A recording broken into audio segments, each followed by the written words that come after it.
बहुत से लोगों को यह संदेह नहीं होगा कि एक युवा माँ गलती से हत्या कर सकती है या कर सकती है।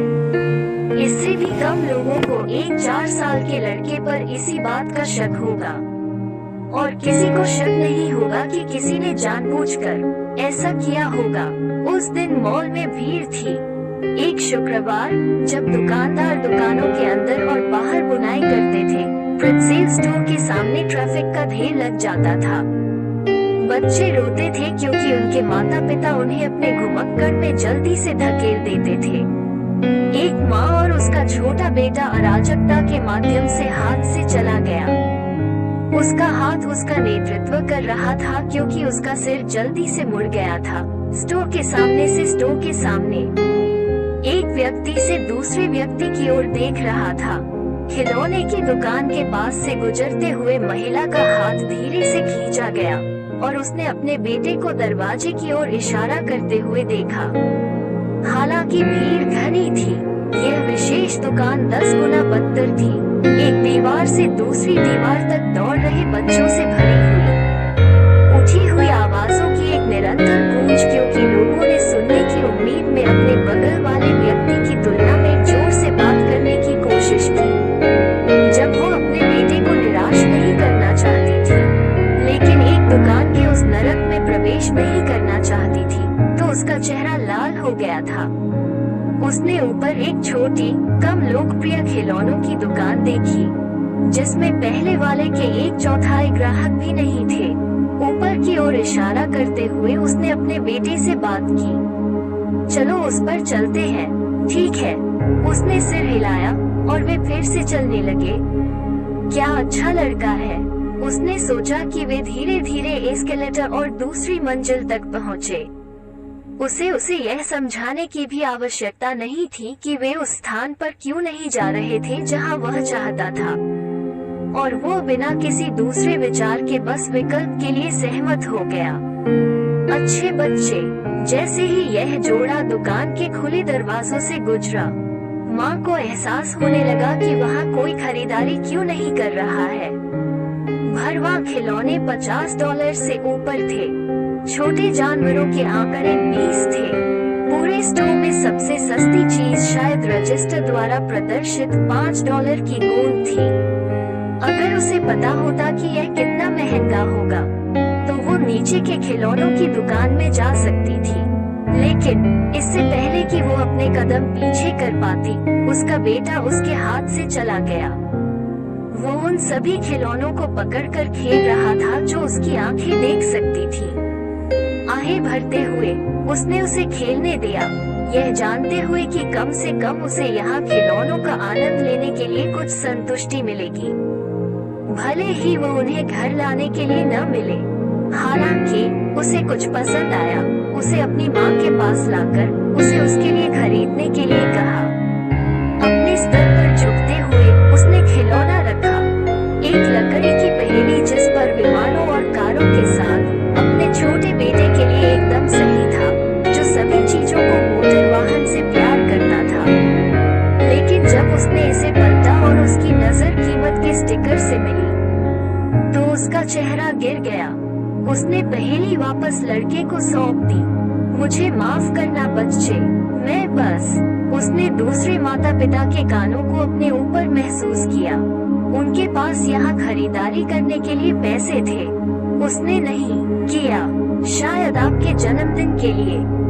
ठीक है। लड़के की भौहें ऊपर उठ गईं। उसकी बड़ी भूरी आंखें उसकी ओर देख रही थी। नहीं, उसने उससे पूछा, और उसने धीरे से अपना सिर हिलाया। नहीं प्रिय, ऐसे ही। उत्प्रेरक। वे धीरे धीरे दुकान से बाहर चले गए। लड़के ने शॉपिंग बैग के बजाय अपनी माँ का हाथ पकड़ रखा था। निराशा की भावना उसके अंदर से निकल गई, और महिला इसे महसूस कर सकती थी। यह सिर्फ एक पहेली थी।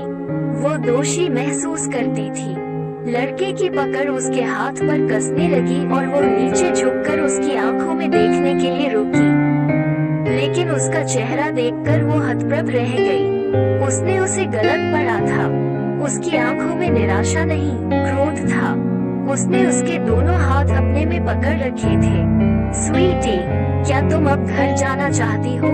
अगर वो ईमानदार होती तो वो वही थी जो घर जाना चाहती थी। उसके आसपास के लोगों का शोर भारी होता जा रहा था। तंग हवा दम घुट रही थी। उसके बेटे ने सिर हिलाया और इसलिए वे जिस रास्ते से आए थे वापस एस्केलेटर की ओर चले गए।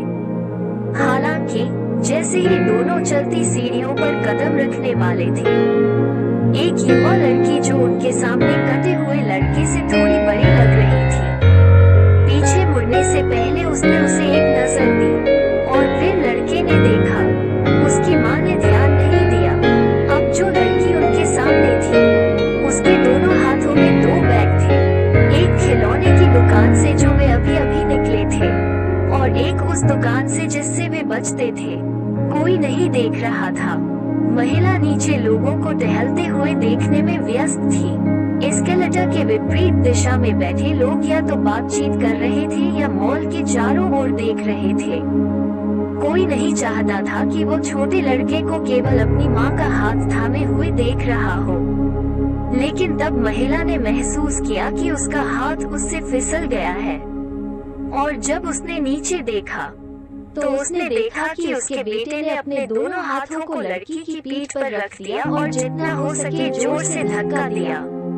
अगर एस्केलेटर पर और लोग होते तो शायद वो नहीं गिरती। हो सकता है कि वो अपने सामने वाले व्यक्ति से टकरा गई हो और ठीक हो गई हो सकता है कि उसे कुचल दिया गया होगा, लेकिन चोट नहीं लगी होगी और फिर वो मुड़ जाएगी और लड़के को पीछे धकेल देगी, जिससे झगड़ा शुरू हो जाएगा। लेकिन एस्केलेटर खाली था। लड़की गिरने लगी और अपने हाथों को पकड़ने के लिए स्वतंत्र नहीं होने के कारण उसके शरीर को बेरहमी से सीढ़ियों से नीचे फेंक दिया गया, जिससे सबसे भयानक थम्पिंग ध्वनि उत्पन्न हुई जो महिला ने कभी सुनी थी। उसके पास लड़की तक पहुंचने और उसे पकड़ने की कोशिश करने का समय नहीं था। यह सब बहुत जल्दी हुआ। वो बस इतना कर सकती थी कि वो वहाँ खड़ी हो और तब तक देखती रही जब तक कि लड़की आखिरकार जमीन पर नहीं पहुँच गई। धीरे धीरे एस्केलेटर के प्रवेश द्वार के नीचे एक पड़ाव पर खिसक गई। आसपास के लोग शांत हो गए। समय की तरह हर कोई कुछ सेकंड के लिए स्थिर रहा, लेकिन फिर एक पल में दहशत में बस गया। कुछ लोग हौंसले लगे, कुछ चिल्लाए। वयस्कों ने अपने बच्चों को पीछे छोड़ दिया ताकि वो लड़की के पास दौड़े, यह देखने के लिए कि क्या वो ठीक है, यह देखने के लिए कि उसे कितनी बुरी तरह चोट लगी है। महिला एक बार में 2 कदम एस्केलेटर से नीचे भागी। बच्चे को पाने की कोशिश में वह भी लगभग गिर गई। यह उनके बेटे की गलती थी। उसने उसे धक्का दिया। उसने महिला ने देखा कि एक पुरुष ने लड़की के सिर को अपनी बाहों में उठा लिया। उसकी आंखें आधी खुली, खाली। उसने देखा कि जैसे ही उसने अपना सिर उसकी छाती पर रखा और फिर उसकी गर्दन पर अपनी उंगलियां रखी और फिर देखा कि जैसे ही सूचना उसके पास पहुंची, वो लगभग पीछे हट गया। वो मर चुकी थी। जैसे ही लड़की का शरीर दिखाई दिया, आंखें पूरी तरह से डर गईं। महिला उनके बगल में घुटने टेकते हुए जमीन पर पुरुष के साथ शामिल हो गई। उसका बेटा, उसका बच्चा, उसने किसी को मार डाला था। वो लगभग निश्चित थी कि किसी ने नहीं देखा था। उसने बमुश्किल इसे खुद होते हुए भी देखा था। उसने महसूस किया कि उनके आसपास भीड़ इकट्ठी होने लगी है। जल्दी सोचे, अपने सिर को हाथों में दबाकर वो रोने लगी। हालांकि उसकी आंखों में आंसू नहीं थे। यह सब मेरी गलती है, काफी जोर से नहीं, यह सब मेरी गलती है। वो इतनी जोर से रोई कि उसके आसपास के लोग उसे साफ साफ सुन सके। उसने अपनी आंखों में उंगलियां डालकर आंसू लाने की कोशिश की। उसे अपना रोना देखने के लिए उनकी जरूरत थी। उन्हें उस पर विश्वास करने की जरूरत थी। उसके सिर को छत तक उठाकर मॉल के विशाल सनरूफ के माध्यम से सूरज की किरणें प्रवाहित हुई, उसके गालों पर खूबसूरती से उतरते हुए। अंत में आंसू गिरने लगे। उसके आसपास के लोगों ने अपने खाली मुंह को अपने हाथों से ढक लिया।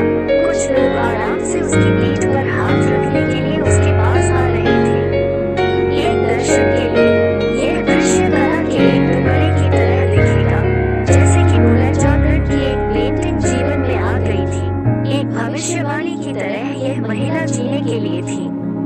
वो एक बच्चा था, वो उसका बेटा था।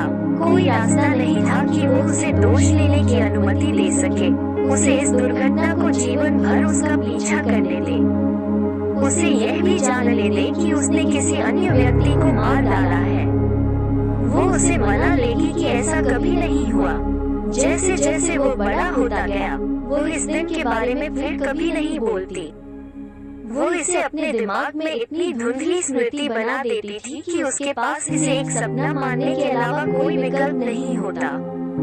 शायद यह उसकी गलती थी, शायद उसे बेहतर पढ़ाना चाहिए था, हिंसा से प्रतिक्रिया न करने के लिए उसे उठाना चाहिए था, उसे पहेली खरीदनी चाहिए थी। लेकिन फिर वो एक बच्चा था और वो उसकी माँ थी, अपने घुटनों पर एक लड़की के सामने रो रही थी जिसे उसने धक्का देकर मार डाला था।